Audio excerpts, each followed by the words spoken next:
গতকাল প্রধান উপদেষ্টা ডক্টর ইউনূস সাহেব একটি সাক্ষাৎকারে বলেছেন, আওয়ামী আওয়ামী লীগকে নিষিদ্ধ করা হয়নি, তাদের কার্যক্রম স্থগিত করা হয়েছে। এই নিষিদ্ধ আদেশ উঠিয়ে দিলেই যে কোনো সময় তারা তাদের কার্যক্রম শুরু করতে পারবে। এই বক্তব্যের আমি তীব্র নিন্দা প্রতিবাদ জানাচ্ছি। কিন্তু এটার সাথে সাথে এটার কয়েকটা ব্যাখ্যা বিশ্লেষণ করা যায়।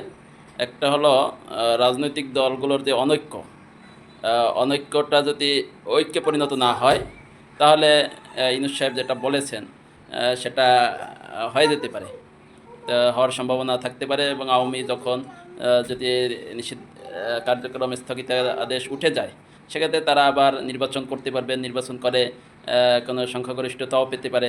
পরবর্তীতে এক পর্যায়ে তারা আবার ক্ষমতায় আসার সম্ভাবনা পথ তৈরি হয়ে যাবে। এক্ষেত্রে লাভবান কেউই হবে না, লাভবান হবে শুধু আওয়ামী ফ্যাসিবাদ। এবং পরাজয় বরণ করতে হবে এই বর্তমান প্রজন্মের যে রাজনৈতিক দলগুলো আছে সবার পিঠের চামড়া বা থাকার সম্ভাবনা কতটুকু থাকবে সেটা আপনারা চিন্তা করে দেখেন।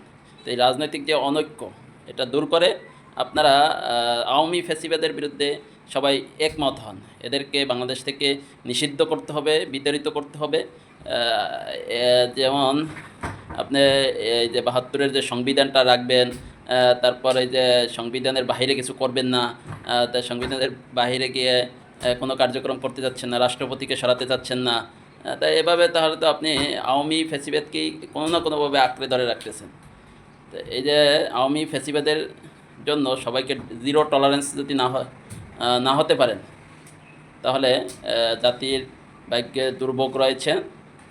তেমনি আওয়ামী ফ্যাসিবাদ আবার পুনরায় ফিরে আসার সম্ভাবনা রয়েছে।